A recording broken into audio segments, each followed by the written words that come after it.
ሰራዊት ትግራይ ብየማንን ብፀጋምን ንከተማ ማይ ፀብሪ ንፀለምቲ ሰለስተ ወረዳ እዩ ዘለዎ ብየማንን ብፀጋምን ኣትዩ ቦርደር ናይ ኣምሓራን ትግራይን በፂሑ ከም ዝነበረ እሞ ናብ ከተማ ፀለምቲ ከዓ ይቀርብ ከም ዝነበረ ኣብ ወሰና ወሰን ከተማ ፀለምቲ በፂሑ ከም ዝነበረ እዚኦም እንዳሕለፍና ቀኒና ኢና ንሱ ጥራሕ ኣይኮነን እቶም ቅድም ኢልና እውን ያው ኣብዚ ካብ ኣብ ድሕሪ ካሜራ ንሪኦም ዝነበርና ናይ ሙሩኻት ጉዳት ነይሮም እቲ ሰራዊት ናይ ፀላኢ ኢሉ ናብ ሰራዊት ናይ ሂብ ከም ዝነበረ ማለት ንምንታይ እየ ዝዘልዕሎ ዘለኹ ሙሩኽ ከምዚ ኣሎ የለን ንምባል እንታይ ኮነ እቲ ሰራዊት ኣብ ትሕቲ ቁፅፅር ሰራዊት ትግራይ ከም ዝነበረ ዘረጋግፁ ኣብ ኢድና እኒው ኦልሬዲ ክንድኡ ዝኣክል ሙሩኽ ናብ ኢድ ሰራዊት ትግራይ ኣብ ሓፂር እዋን እንተኣትዩ ተዝቕኒ ነይሩ እንታይ ይኾን ነይሩ መስዋዕትነት ይኽፈል ማለት ኣይኮነን ካብ መሬትና ንሰላም ክንብል ወፂና ኣለና ዝብል ናይ ጀነራል ወዲ ወረደ ኣነጋግራ ንብዙሓት ስለ ዘቁጥዐ እሞ ሰራዊት ትግራይ ዓይን መለስን እውን ኢሎም ነይሮም እዮም ባይዘወይ ንዕቶ መለሱ ምስ ተባሃሉ ኖ ዓይን መለስን ኢሎም ነይሮም እንዳፈረኻኸሱ እዮም መሊሶሞም ናይ ባዕሎም ስትራቴጂ ክኾን ይኽእል እዚ ምዝራቡ ብዙሕ ዘዋፅኡነ ይኸውንን ኣየድልን እውን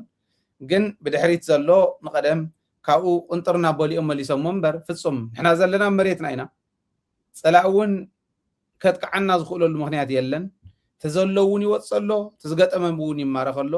ታይልና ንምለስ ዝብል ሕቶ ኣቕሪቦም ነይሮም ሰራዊት ኣቕሪቡ ነይሩ ናባና እዚ ናይ ሙሩኻት ቪድዮታት ይኹን ፎቶታት ይኹን ዝሰደዱ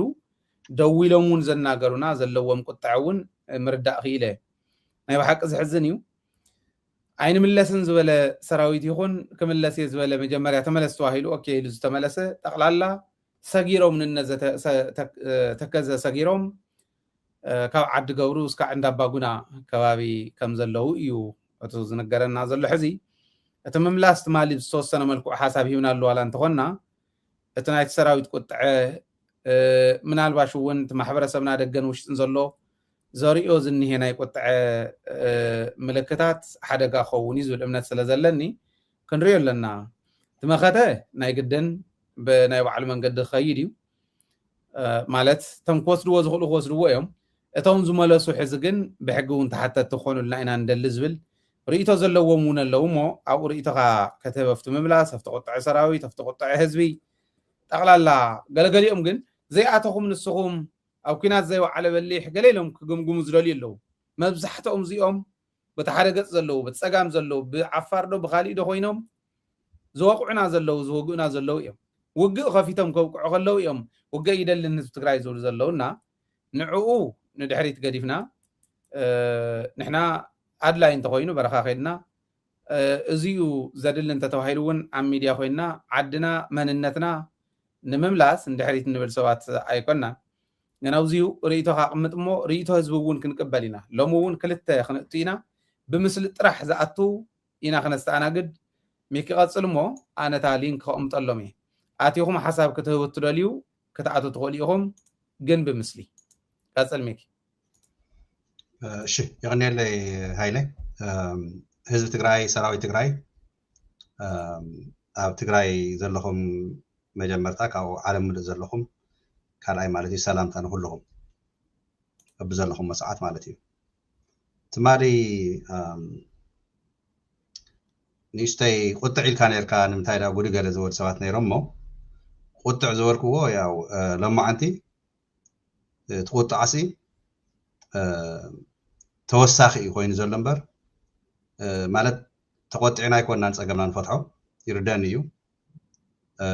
ውልቀ ሰባት ውረድ ደዩ ኢልና ወይ ድማ ኣብ ህሊ ከኣቲና ወይ ድማ ኣብዚ እውን ስኢሉ ሓደ ኮመንት ሞርለስ ዝብል ሰብ እኒሄ ከምዚ ይብል ኣሎ ሰራዊት ትግራይ እቲ ተኣምር ዝሰርሐ እንስሳ ኣይኮነን ከም እንስሳ ዝኽከብ ኣይኮነን ዲስፕላን ዝኾነ ሰራዊት ኣለና ስነ ስርዓት ኣኽቢሩ ስሩሕ ዝሰርሕ ሰራዊት ኣለና ኣብ ትግራይ ፀጊሙና ዘሎ ብተይ ኣግባብ ዝግብኦ ሰራዊት ዘድልዮ ማተርያላት ዘድልዮ ሓገዛት ኣዳራጅዩ ፖለቲካል መሪሕነት ብስነ ስርዓት ገይሩ ትግራይ ፈርስት ኢሉ ዛዕባ ህዝበይ ተገዳስነት ሓላፍነት ኣለኒ ኢሉ ብልቢ ንሰራዊት ተኽቢሩ ላዕላውነት ትግራይ ኣይድፍርን ኢሉ ብስነ ስርዓት ኣግባብ ሓልዩ ዝመርሕ ፖለቲካ መሪሕነት እዩ ተሳኢኑ ዘሎ ኣብ ትግራይ ኣብ ሰዓት እዩ ፀገምና እዚ እዩ ስለዚ ጀነራል ታደሰ ወረደ ኣብ ሰዓት እዚ እዩ ናይ ሓደ ዓመት መሪሕነት ፖለቲካሊ መራሕ ክኸውን እየ ኢሉ ምስ ተሸመየ ተቐቢልዋ እዩ ሓላፍነት ወሲዱ ክመርሕ መርሐና ንኩልና በተለይ ንሰራዊት ትግራይ ብኣግባብ ብስነ ስርዓት ፀለምቲ መሬት ትግራይ እዩ እቲ ኣነ ዝገርመኒ ዘሎ ሃይለ ዳሕራይ ዋላ ክንመፆ ኢና ትማሊ እውን ንእሽተይ ትንክፈቢለ እያ ነይረ እንታይ ንበለኹ እንታይ ተኸታተለ ኣለኹ ይመስለካ ናይ ዛዕባ ፋይዳ ልዒለ ነይረ ሒዚ እቲ ምርጫ ቦርድ እቲ ደቡብ ይኹን ምዕራብ ይኹን እሲ ብምሉእ ሒዚ ናብ ክልል ትግራይ እትይዎ ኣሎ ማለት ንሕና ናይ ምሩኻት ባይዘወይ እዚኣቶም ኣነ ንስኻ እንዳጋጣሚ ንእሽተይ ናይ ገጠር ህይወት እውን ስለንፈልጣ ወለድ ስድራ ስለ ዘለውና ብኻርያ ዝረአየት ጤል ከመይ ኢላ ትብዕንን ከመይ ኢለን ፋሕ ብትን ዝብላ ከምኡ እዩ ናይ ደርጊ ወታደር ናይ ብልፅግና ማለት እዩ ደርጊ ክብል ከሎ እሱንስ ብሽቶ በቃ ቲዲኤፍ ያለው ብዛ ከባቢ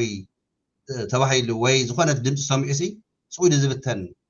ይምበር ተዋጊኡ ማለት መርዓ ኣይኮነን ልክዕ ዋጋ እውን ከፊልና ተወሰነ ዋጋ ከፊልና ዲና ሒዚ ታደሰ ወረደ ፀሪእናዮ በቃ ከምዚ ገለ ኣይኮነን ኣብ ዕንክሊ ለፅኒሕና 10 ወርሒ ገይረሎ ብስልጣን ኣብዛ 10 ወርሒ እዚ ሓንቲ ጥብቲ ፍረ ካብተን 5 ተዋሂቦን ነበራ እዮ ኣይሰርሐንን ናይ ህዝቢ ምዕራብ ኣብ መቐለ ደጋጊሙ ክረኽቦ ክምኩር ከሎ ኣይረኽበካን ኢልዎ ገዛ እናዓፀወ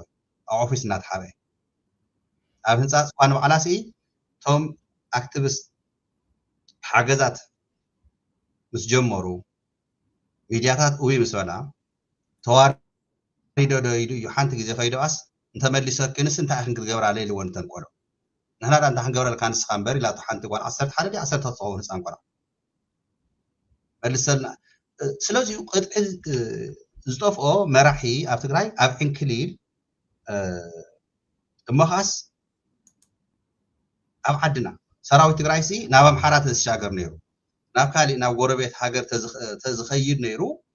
ኣይ ኩናት ኣይንደልን ናብ እንዳማትና መሬት ዘይመሬትና ኣይንወርር ኢልካ ሰሓብ ትብሎ እዚ ኣግባብ እዩ ካብ ዝተፈላለየ ግንባራት ሎማዓንቲ ሚክስድ ዝኾነ ሕርቃንን ኮንፊዥን ዝኾነ ሓሳባትን እዮም እናላእኽሉ ይውዕሎም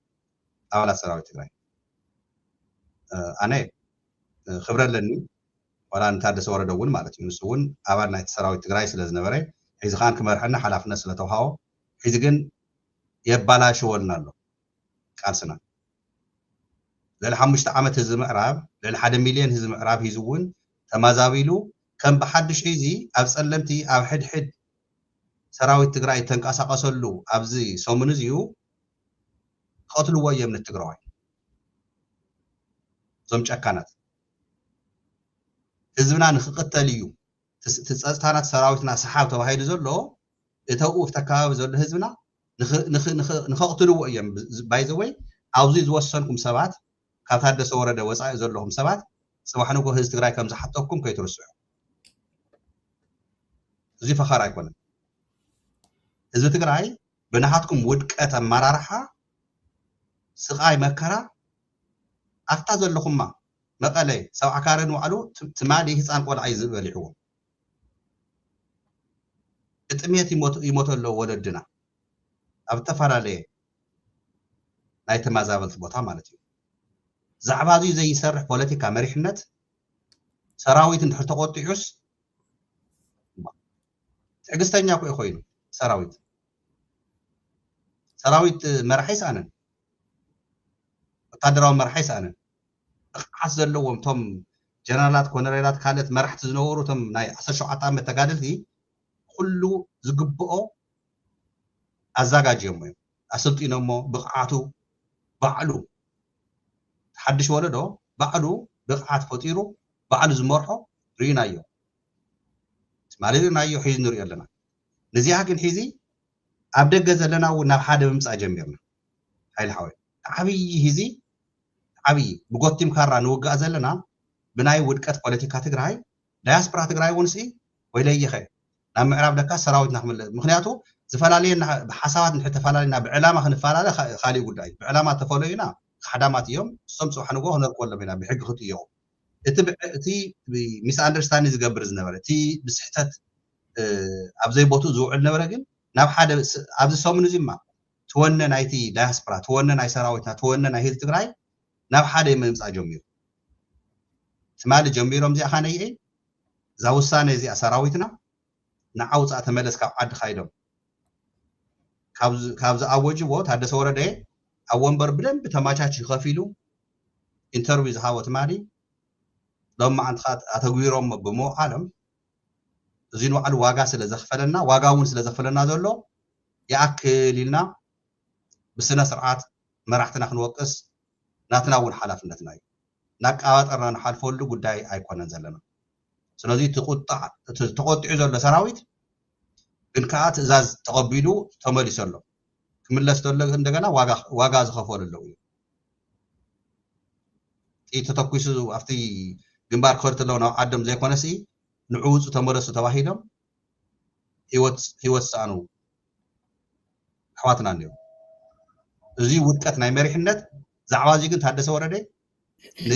ነዚኣቶም ኣየስታውሶም መን እዮም ከመይ እኒሄውን ፀብፃብ ኣምፅሎ ኢሉ ነቲ ሰራዊት እውን ሲ በግባ ሕዚ እንድሕር ፀገማት እንድሕር ኣልዩ ዝመዓራረ ነገር ተልዩ እውን ኮ ሃይሊ ሓወይ ብስነ ስርዓት በግባብ ቼን ኦፍ ኮማንድ ኣሎ በቲ ኣካይዳ ስነ ስርዓት ፀገማት ዝመዓራረ ኒሄና ብከምዚ ምክንያት እቲ ሰራዊት ሲ እንስሳ ኣይኮነ ዝበልኩ ከም እንስሳ ዝኽውከው ኣይኮነ ዝበልኩ ሲ ንዓ ናብ ኩናት እቶ ተልካዮ ተወሪሩ ናብ ሓዊ ኣቱ ፀላኢ ጋሊሁ ህዝቡ ሓራ ምስ ኣውፀአ ግን ምክንያት ኣይንገሮ ንምንታይ ኢኻ ወሰንካዮ ውሳኔ ኣንፈተ ይውሃቦ ንዓውፃእ ንዓ ተመለስ እዚ ዘይቆጥዑ እንታይ እዩ ሞስ ንገሩና እስቲ ሓደ ሓደ ኮመንት ፅሕፉ ዘለኹም ሲ እስቲ ድንቂ ርግኢልና ንሕና ኣብ ሚድያ ስለ ዘለ መዓት ብሚልዮናት ድንቂ እስቲ ደደቢት ተወቃሲ ከይኸውን ንሕና ሚኪ ንኽድየ ድሓን እቲ ሚድያ ያው ኣብቲ ሚድያ መፅአ እንዲ ኣነ ናቲ ሓሳብ ዝህብ ዘለኹ ድንቂ እስቲ ሓላፍነት ወሲደ ኣነቶም ዝዛረቦም ቃላት ጥንቅቅ ክብል እንተደሊኹም ንሲ ታደሰ ወረደ እንድሕር በግባብ ዘይመርሐና ኮይኑ ሲ ክልተ ወርሒ ኣቐርያቶን እያ ነዛ ክልተ ወርሒ እዚኣ ከየባላሽወልና ነቶም ሰራዊት መራሕቲ በግባብ ክመርሑ እንዶ ይግደፈሎም እታ ወታደራዊ ቃልሲ ማ ይግደፈሎም ዶ ባዕሎምቶም ሰራዊት መራሕቲ ይኺድዋ እታ መገዲ ኣብ መቐለ ከፊልካ ሲ ኣይተባላሽወልና ታደሰ ወረደ ምስኡ ግን ሃይሊ ሓወይ ከምቲ ንፈልጦ 9 ኣካላት እውን ኣለዉ እዮም 3 ካብ ሰራዊት 3 ካብ ግዝያዊ ምሕዳር 3 ካብ ሕወሓት እዚኣቶም ኣብዚ እንታይ ዓይነት ውሳነ እዮም ገይሮም እዚ ነገር እዚ ደጊፎም ድዮምስ ተማይጦም ኣንፈታት እውን የድልየና እዩ ኣብዚ እንድሕር ምስ ጀነራል ታደሰ ወረደ እንድሕር ወሲኖም ንሳቶም እውን ተሓተት እዮም ንኦም ዝመርሖም ዘሎ ካንየ ኣብ ወንበር ሕወሓት ዶክተር ደብረፅዮን እዩ ዶክተር ደብረፅዮን ንባዕልኻ እውን ኣብዚኡ ተሓታቲ ኢኻ ምክንያቱ እቲ ቃልስና ክባላሾ እንተሎ ሓላፍነት ክትወስድ ክትክእል ኣለካ ከም ኣቦ ወንበር መራሒ ህዝባዊ ወያነ ሓርነት ትግራይ ኣንቱም ሰባት ኣብ ጅባኻ ዘሎ ቅርሺ ከም ድሌትካ ኢኻ ትውንኖ ቅርሽኻ ናትካ ስለ ዝኾነ ኣብ ጅባኻ ዘሎ ሪዝካ ስለ ዝጥረካዮ ማለት እዩ ሃገርካ ህዝብካ ሓላፍነት ሂብካ ክትመርሕ ተለካ በግባብ ኢኻ ትመርሕ እምበር ከም ድሌትካ ትሽርሽሮ ህዝቢ ከም ድሌትካ ትሽርሽሮ ሰራዊት ኣይኮነን ዘሎ እዚ ሲ ግልፂ ክኸውን ኣለዎ በብቦትኡ ዘሎ ሰራዊትና መሪሕነቱ ዓቕሚ ዘለዎ ብቕዓት ዘለዎ ሰራዊት ንዚኡ ሎጂስቲክ ኣበይ ዘድልየና ሓገዛት ኣበይ ዘድልየና ዳያስፖራ ትግራይ እውን ትማሊ ዝገበርናዮ ሓገዝ ፅባሕ እውን ክንገብሮ በግባብ ክትመርሕዎ በግባብ ክንረዳዳ በግባብ ክንሰርሕ ክንክእል ኣለና ተደኣ ዘየለ ግን ብተወሰኑ ሰባት ከም ድሌትካ ትሽርሽሮ ሰራዊት ንሕና እዚ የቁጥዐና ኣሎ በቃ ሕርቃና ዋላ ቀኒስና ንውሽጢ ንደገነ ዘለና ተወሳኺ ቁጥዖ ኣብ ሰራዊትና ኣብ ህዝብና ክንፈጥር ዘይኮነሲ ታደሰ ወረደ ሒዚ በብመዓልቱ እናወፀ ኣብ ኢንተርቪው ዘይኮነ ሃይለ ሚዲያ ፕሬስ ሪሊስ እናገበረሲ ትፀገማት ኣብ ትግራይ ዝኒሄ ኮ ይዛረበና ዘሎ ሒዚ ትማደ መግለፂ ሂው ማነው ኢንተርቪው ሂው ለማዓንቲ መግለፂ ወፅያ ዘን ታያ ህዝብናሲ ዘረጋግእ ነገር ቶም ደብዳባት ዝገበሮም እኮ ዛዕባ ንስ ኮ ይትንክፍ ዘሎ ንኣብይ ኣሕመድ ከይኹሪ ማለት እዩ ናይ ብልፅግና ከይኹሪ ፅባሕ ንጎ ኣብ ኣዲስ ኣበባ ኣየር መገዲ ምስተኸፈተ ኣዲስ ኣበባ ከይዱ ናይ ውልቀ ረብሓታት ፀገም ከይመፆ ይቕሬታ እዚ ናብ ፐርሰናል ይወስዶ ኣለኹ ግን መራሕቲ ናይ ውልቀ ረብሓታት ዘይኮነሲ ናይ ህዝብን ናይ ሰራዊትን ናይ ትግራይ ላዕላውነትን ከቀድሙ ክኽእል ኣለዎ ፐርሰናል ረብሓታት ድሓር ዝመፅእ ኣነ ሒዚ ግን ብናተይ ሃይለ ሓወይ ከንውሖ ከም ትበልካዮ ብሰለስተ ግን ፀላኢ ኢዱ እናዘርግሐ ኢዱ እናሃበ እናተማረኸ እናሃደመ እናተበተነ ከም ደቂ ዛግራ ፋሕፋሕ ኢሉ ዝነበረ ተትቕፅል ነይራ እዛ ነገር እዚኣ ሲ ተኡ ዝኒሄ ብምሉእ ተበቲኑ ፈሪሱ ኣርሚ ሰብዓ በቲ ዘለዎ እቶቶ ዝበሃል ነይሩ ኣብዛ ዝመፅእ ዘላ ሰሙን ጉራ ኣይኮነን እዚ ተዛዚማ መሃለወት ምዕራብ ትግራይ ህዝብና ተስፋ ሂብና እዮ ቅድሚ ሒዚ ጉንበት ሰነ ኢልና ባዕሊሉ ታደሰ ሓምሻይ ክረምተይ ንኸርምን ኣማኒኤል ኣሰፋ ምክትል ግዝያዊ ምሕዳር ትግራይ እኮ ነቲ ህዝቢ ምዕራብ መፅኡ ሲ ኣነ ምሳኹም መፅእ ሰልፊ ክገብር እየ ዶ ገለገለ ኢልዎም እኮ በቃ ለዘንሲ ክንምልሰኩም ኢና ኣይትኸርሙን ኢልዎም ንሕና እዚ ነገር እዚኡ ብትዕግስቲ ኢና እምበር ረሲዕና የኮና መሪሕነት ትግራይ ሒዙ ፖለቲካ መሪሕነት ትግራይ ሒዙ እውን ውድቀትካ ተረዲእኳ ምስ ህዝብካ ተማየጥካ ምስ ሰራዊትካ ተማየጥካ ስራሕ ዓቕሚ ዘይብልኩም ውልቀ ሰባት ግን እንድሕር ዘይዓቐምኹም እንድሕር እዚኣ እንድሕር ኮይና ተዓቕምኹም ንዓቕሚ ዘለዎ ብስነ ስርዓት በግባብ ኣብ ዘለናዮ ዓለም እንታይ እዩ ዝግበር ይመስለካ ሃይለ ትፈልጦ ኢኻ ንስኻውን ህዝቢ ትግራይ ክርድኦ ኣሎ ኣብ ትግራይ ኣብ ኣፍሪካ ኣብ ኢትዮጵያ ዘይተለምደ ነገር ኣሎ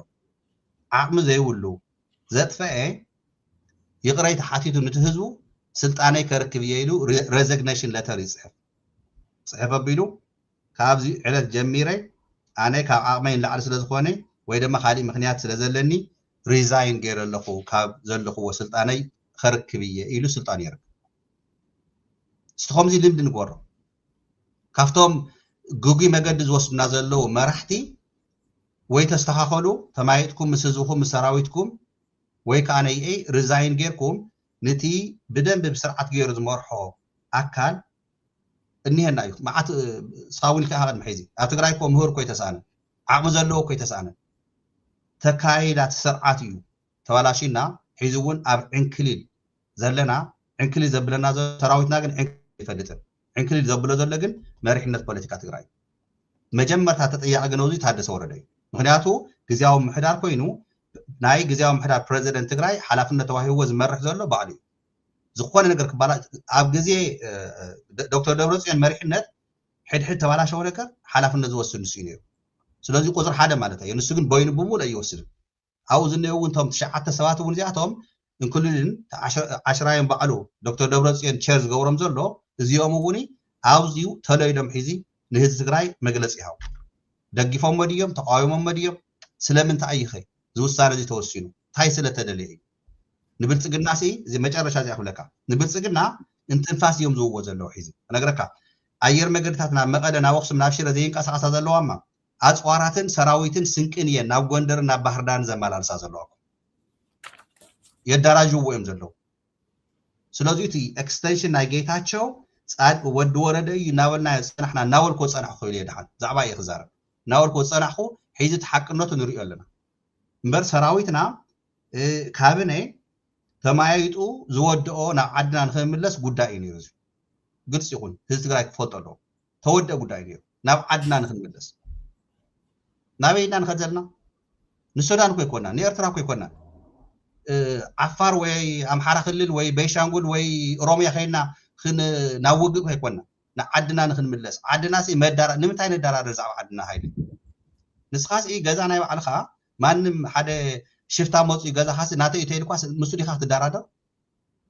ዘየድለ ነገር ኮ እዩ ኣብ ትግራይስ ምዕራብ ትግራይስ ብልጽግና ምሳኻ ዘደራድሮ ነገርስ የውሉን ሰለስተ ዓመት ሙሉእ ካነየ ሓላፍነት ወሲዱ ህዝብካ ዘይምልስ ህዝብካ እናቀተለ እንደገና ንስኻ እንቅፋት ኮን ዘለካ ትቀትል ዘለካ ህዝቢ ትግራይ ታደሰ ወረደ ናትካ መሪሕነት ውድቀት እዩ ሙሱ ተኸቲልኩም ካሊእ እውን ውሳነ ትወስኑ ዘለኹም ህዝቢ ትግራይ ብሰንኩም እዩ ዝመውት ዘሎ ሒዚ ፀላእትና ኮነ ኢሎም ጨኪኖም ክቀትልዎ ከጥፍእዎ ንስኻቱም ካነየ እቲ ስቃይ መከራ ተናውሕዎ ዘለኹም ሰራዊትና ዓቕሚ እኒሄዎ ሰራዊትና ናብ ቦትኡ ናብ ዓዲ ተመሊሱ በታና ክቋፃፀር ህዝብና ክምልስ ዓቕሚ እንዳሃለዎ ዓቕሚ ከም ዘይብሉ ገርኩም ተባላሽዎ ዘለኹም ኣብ 4 ኪሎ ዘሎ ስርዓት ንስኻትኩም ክግብል ንስኻትኩም ክጥንክር ትገብርዎ ኣለኹም ስለዚ እዚ ሓላፍነት ወሰዱ ተቆጢዐ እንተኮይነ ከዓ ይቅሬታ ንሰማዕትና ማለት እዩ ነቶም መሪሕነት ዝወቅሶም ዘለኹ ግን ይቅሬታ ዝሓተሉ ግዜ ይኮነ ማለት ግረም ሕዘውዚ ቶም ኣብቲ ኮመንት ንሪኦ ዘለና ኣይእዘዝን ኢሉ ኣይትበሉ እዩ ዝብል ኣብቲ ተንብነይል እዮም ሪኦሞ ውሳነ ናይ ወዲ ወረደ ተመለሱ ዝብል ኣይንሰምዕናይ ንምለስን ዝበለ ሰራዊት ከም ዝነበረ ንምግላፅ እዩ ሰራዊት ትግራይ ይእዘዝን ንምባል ኣይኮነን ሰራዊት ትግራይ ሰንሰለት ናይ ሰራዊት ዝፈልጥ መዋቅር ናይ ሰራዊት ዝፈልጥ እዚ ዝፈልጥ ስለ ዝኾነ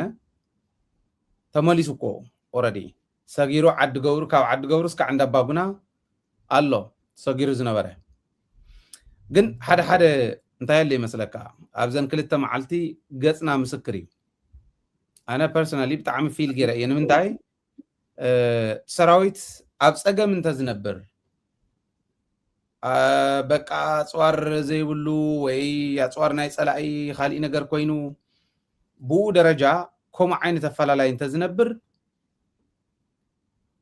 ዋ ሰራዊት እዮም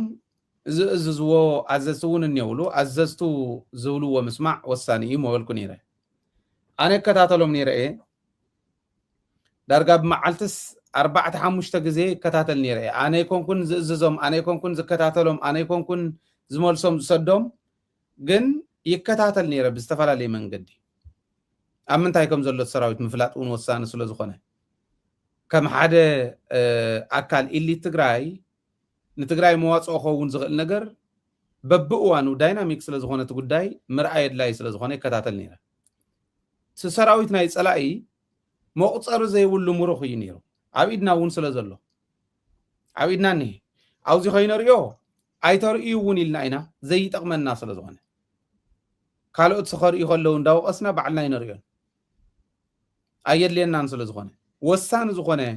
ነገር ከጋጥም ከሎ ጥራሕ ኢና ክነሪኦ ንኽእል መዓት ሙሩኽ እዩ ዝማርኽ ነይሩ ብዝወፅዎ እዮም ዝተሓዙ ነይሮም ዓምባ ኮይኑ ነይሩ እቲ ሰራዊት ፀላኢ ከምኡ ኮይኑ እንዳሃለወ ካልኣይ ማይ ፀብሪ ክትሕዛ ጠቕሊልካ ፀለምቲ ዝበሃላ 3 ወረዳ ጠቕሊልካ ክትሕዝስ ማይ ፀብሪ ጥራሕ ምስ ተረፈትካ ሙ ዓቕሚ እንዳሃለወካ ብርግፅ እዩ ድሮን ይትኩስ ነይሩ እዩ ምንም ዓይነት ፀገም የብፅሕን እስካዕ ሽዑ ሓደ ጥራሕ ፍንጣር ነገር ወቂዓቶ ፍታ ካልአይቲ ካብኡ ላዕለ ይነበረን እንታይ እዮም ኮይኖም ተመሊሶም ክትብል ከለካ ክትሓትት ከለኻን ሰራዊት ሽዑ ዘርኣዮ ቁጥዐ ከቢድ ምንባሩ ክትርኢ ከለኻን ኣይንምለስን እውን ኢሎም እዮም ዝሕባእ ነገር ኣይኮነን ኣይንምለስን ኢሎም ነይሮም እዮም ኖ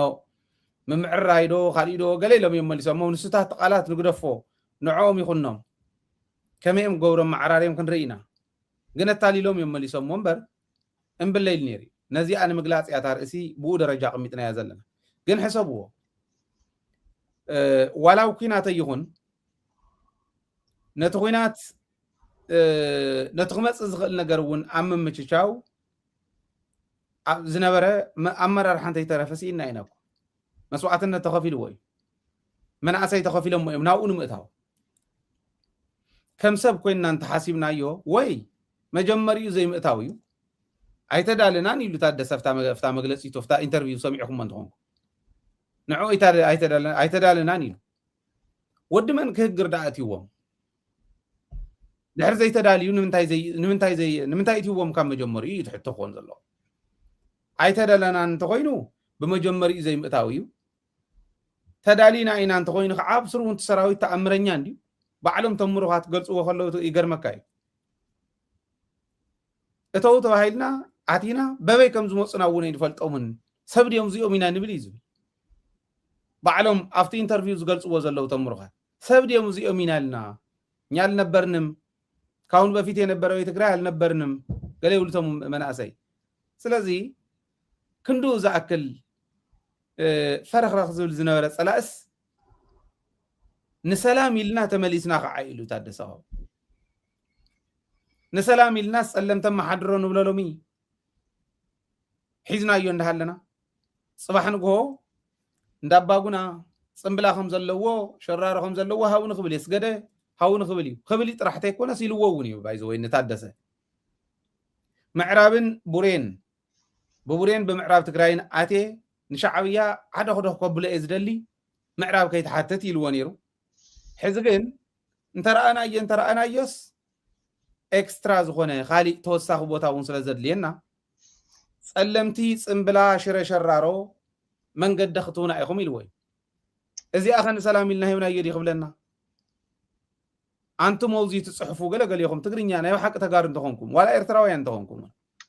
ኤርትራውያን ተኾንኩም ማለት ታጉዕዞ ኮናውያ ትግራይ ረጊጽ አስለ ተሐልፍ ኤርትራውያን ኮምትንሶም ዝገበርዎ ንሕና ክንገብር ስለ ዘይንደልኹ ውቁዕ ስለ ዘይንደልዮም ይተኸርክር ካልእ ተኣምር ይብል በትግርኛ ጽሕፍ እንተ ኮይኑ ሰብ ዓለም ወይ ትግራዋ እዩ ወይ ኤርትራዊ እዩ አብዚ ዝሪኦ ሓደ ግዜ ከምዚ ንሕና ነጥፍእ ዘለና ዘይተረዳእና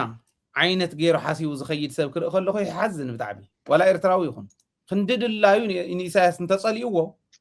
إرترا حليفو سكع مهاب زأكل هلخ كوبصح يقولون خنددلايو ودور ريخون دبلت ينصليو وين عالم صليو تقراي يحليفو خهب زخيل امرخو اللي يقولون كمتم دناقر شفيتم زقور وزلو مالت توانا خنا حاسو زل النازي تنعنا زت حساس بنا حزي سراويت مملاسو طرح يكونن حدا سراويت بمملاسو قري لوسو لزغونه حيزنا يو اندهلنا عقمنا اول لعل عقم صلاة اندهلوه تمالوسي لهم زمالسو ناس نمنتهي لزا حتى تصلاة سلزلو سراويت فرخرخ قبلنا يخلي ازي تزت حساس بنا كالاي نسلام لنا مريتنا اندهبنا اند قرسنا انتخيدنا قربيتنا نفلطو منا سسعي نايتو غزا درب نفلطو اينا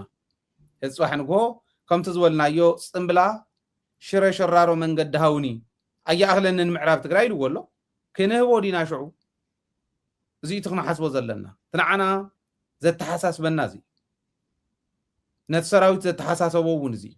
تخكليو وا نودانو بس سمس إلى أخن قط من دينا خوليهم تحيزنا يا زنبرنا مريت ندلقنا انتخيدنا نداقت أمكا خالي نداقت بركا حزون قبرنا إنا هم غير كادي زغيادي وتادراو مرحتي كونان وتادراو مرحنت አለዎ ክጋገ ይኸለው ግን ሩኡይ ጌጋ ካኹም ዝበለ ኾን ከሎ ብጣዕሚ ዝሕዝን እዩ ንኣብነት በይኑ ወዲ ወረደ ወሰኑ ወዲ ወረደ ሓሳብ መቅረቢ ነይሩ ኣብይ ኣሕመድስ ብስልክ ተደዋዊሎ እየ ከም ታፍታ መግለጽ እውን ሰማዕኹሞ እና ክነስተኻኽሎ ኢና ደሓን ክንዕርዮ ኢና ስለ ዝበለኒ ይመለስ ኢሉ كم ودايليو ميملس بهالت عمن شبشبت النيويوم زيهم تم تشعت زبهالو سلست خاب سراويت سلست خاب واحد سلست خاب زيهم حدار تواهيلهم دورت ينز مرحيئة ودور رز مختلع بايزوي حنكاسي از مرحيتن كلن دفلاج اتزبهالو كلت يوم يمز مرحوا بومبر المختلن كوينه تاتشعت تبهالو تحتاتنتان كونسليا كونسل مالت ما اغلايكم تي حوحتن ارمن كا ارمن لعلز مرحن أزد سراويتن يوم كونسل مالت زيوم ونفلت وين مالت زي فلت نصوم تتوسينو تمزوسن واسوات كحتة اللو كندي جزي أخذ ساحات تسححيتهم زي أخلهم أو زخون وان كقارط زي يخلو خوينهم كرأي خلو بتحزي نقولس أزلنا عين التجليسهم كجمجمون هيقدنيو بو حزو وخل لي خلنا ببزلنا يو مالت موبايل زحازه كله ميديا اللو وحزي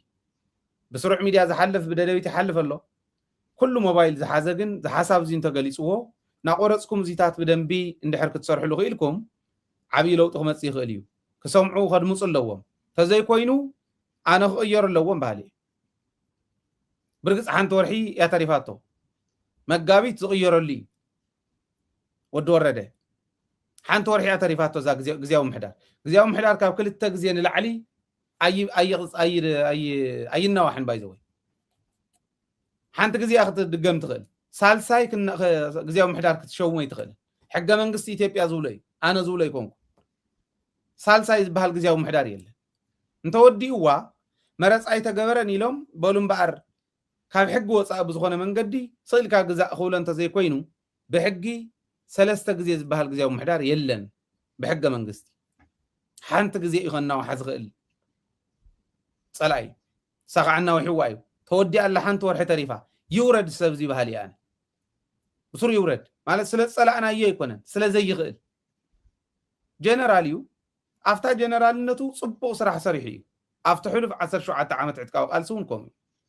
صبو يصريحو ابزانا يحزون مخاتو مريحي وتادراوي مخاته مريحي بدنبي بوليتيكا غنيناتون بصرويناتون اي خولن عامت مولو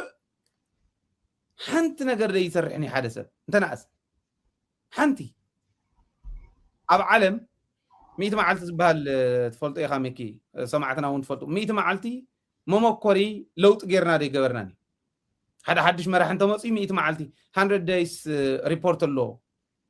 100 معلت مصيوم زي غيرنا زي بلان حزنا لنا يقولوا ناي 100 معلت زبال لوط نير ود ورده حنتي صيلان مالت نتسفا سو نتسفا خي قرص فايروس حنت نتسرحو صبوني جن انت ايو تكون فلط زلنا يمسلكا تامملاس لك خمتا ناي صادقان انديا خنزارو ويندل تاي تفطيرو زب كمتا صادقان كاب دبر برهان زملسنا يا تامملاس كالي تامر يبلا كومو غبري نورمن كن بوينه يكونن حجون افت ጌታቸው ዝነበሮ ዝውሰኑ ዝነበሩ ውሳነታቱን ጌታቸው በይነ ይኮነን ወደ ወረደውን ይርወም ጌታቸውን ወደ ወረደን በዕላማ አይፈላልኝ بناي سلطان هرف طرح امتوايز سلطان يبايزو كلتي امبر بعلامه حوحات مفراس بهال علامه تግራይ مفراس بهال علامه تጌታቸው حز زغور علو زل علامه ود وردو ነው ውሽጥሎ ተናሰ ፈላላዮም ኣብ ስልጣን ያኔራ ባህሪያው ዝኾነ ተፈጥራው ዝኾነ ፈላላይ ያለው እንተሓደ ተዛራባይ ተሓደ ከዓ እዕሊቡ محرر ዝኾነ መርገም ዓይነት ኔሩና ዲዩ ቢሉ ዝሕሚየካ عينت محرري او اصول تفطراو فلالاي اللوم انت علامه غن فلالاي نورو من بحالي حزي لمنتا اينا زي نبل زلنا يمرح عدن دي زمرح زلو سلطان توهيو كافتن قالاتون توسيدناس تاغزياو محدارنا نو حيا كو يزولنير بوليتيكا زردو اسب كله غزياو محدارنا نو حيا يزولنير انتايلو مسيلكم ما اخل بوليتيكا ناس غزياو محدار نغبر غزياو محدار ندغف يلو وا حنت ورحكو تريفاتك لغبا ناب سرع من محدار بانتو ناب طعنا زلوم كمرح زخؤلو قدامص زخؤلو كريتيكال كحسب زخؤلو كزاربو زخؤلو سبات نحلف با الكا محتات وصاني نسلام لنا مريتنا لقيقنا يلو نسلام لي مريت كلقق من عزيزو كما يزبل سلطان يزلو سلطان يولن بايزوي سلا مريت تግራይ كدرادر ناب زخونه ناب ان كان هبان كاتو ايغلن مختن دامكته سراويت عين ملس انداوله سراويت مخ عمرخات اندار انايو صلاس اندا تمارخ اندار انايو تايز بحال غدا غديل كان تحاسبكا سبعيت زلو علامه تلوخو يو كاو ግን ምናልባሽ ስልና ላይትሊ ከነሐስቦ ዘለና 7 ሚሊዮን ግብር ከፈል ተባሂል ነር ይባይዘው አና ከፊል ወደ ከፈለ ነው ይፈልጥን መረዳታ ዘይብልና በደደቢት አይን ሕልፍን ከምታ ተፈልጥዋ 7 ሚሊዮን ግብሪ ከፈል ተባሂል ነር ናይ ቢዝነሱ ማለት መደምሰስ ግብርስ መናእሰይ ትግራይ ክገብር ግን አይፈቅደሉና አይፈቅደሉ ምክንያቱ አውዙ ኮይና ንቁጣዕ ዘለና ሰራዊት ባዕሉ ዝብለ ዘሎ ስለ ሰማዕና ጥራይ ጸገም ነይሩ እንተ ኮይኑ ዘይቅጽል ነይሩ እንተ ኮይኑ ዘይቅጽል ነገር መርሚሮም መራሕቲ ባዕሎም ክመርሕዎን ክመልስዎን ናይ ግድን እዩ ሰራዊት ግን ባዕሉ ይዛረበሎ ዳርጋ ኸይዲ ነይሩ ጸላይ ሕዝብ ዓደርቃይ እናተመለሰ ንስያቱ ካሊ ከዓ ኣብ ቆቦ حزها هاسس مسس جميرة ملو بقبو أبروش مقبار جميرة ملو يمص الله تمزوط زولنا يوم سجيهيت أم يسوم سراوي تقرأي كبيب ومن دينيرو أما أخل ديم آتيم نيرو أول لما أنا وكرمون ديم نيرو حزي زمص وزلهم ما أنا يكبو كاب واجات أموجا ندافو إلا ما تأكرهم قالين داولو نلع على خزلو هتعلى ما نسي موكيرهم ونيوم بعفر جس وجنيرو تم شفاتو زعتولو وجراتي وتوجنيرو وجراتو المصي بزي شفاتنا أنا يبعلنا شفاتنا يتقرأ شفاتو زعتو قل مسؤوم تم تمارو خطر خلها مسؤوم زعتو نايبل سجنا سراويت نيرو بزين دحر أتيو نايبل سجنا سراويت حيز أركان دمرحو بزي خاطو ودن ترون دمرحو بزي خاطو بعفر برايا ون بقبون دا دفقاتو سلمتو ون سلام الكات لقلو رايا ون سلام دا الكات لقليها دحرتا زحتتكا تعلما قيح بحر خن أتي أنديا قيح بحر نمأتاو تقراي عود خوينات نمقبار أنديا حزي صنبلا شر شرارو من قد هاوني عيبلن نديبل نعيو واردن أنا خلق بقى ميديا زبالك غرفو عيبلن نيبل نحنا شبوت مردات لنا سلمتي صنبلا أسجده شرارو حسكا بزي شري تقلال لازي خطوني أخم بمعرابن ببورين طرح خط صوتي كلن برقص بسمايات يخط صوتنا إرترا سلازي بزي خطوني أخم يلو شرح حمد قبرا مال السمين معراب ندوب كعخم يأتاهم زلو رأيو زي تحمام زي تحساس بنا زلو برقص يمرمرو ويم كابانان لعلي وتادراوي ساينسن طبابن استعاتقو يوم تم مرحتي نقرقين كوم تحزز إنه حزب خان دابتن كايكونه حزب ودي بكا إخات سعر دياسبورا حتى تو أيناي دياسبورا إيو نزي أزغبلا مغنياتو سلس سمع خافت سراوي تيمبر سراوي أزاز سراوي زوسنوس كأبولا سلزيك عليكونه أنا كأبولا دلوية تغكل انت قوين أن صاحبك كتقورز قبعك نقر انتهالي عوش تزني هنا بدك زني هنا زبخان دابتن كا تأمان النت كان دا دربخا مالت قبل علي خازن لو امنت زيرو اسكع زبط صح غير كايون دحر كيد كما ترغم يقول حزب حيس كاخد مكتي يتخلن مو ازي تزقط عنا زلو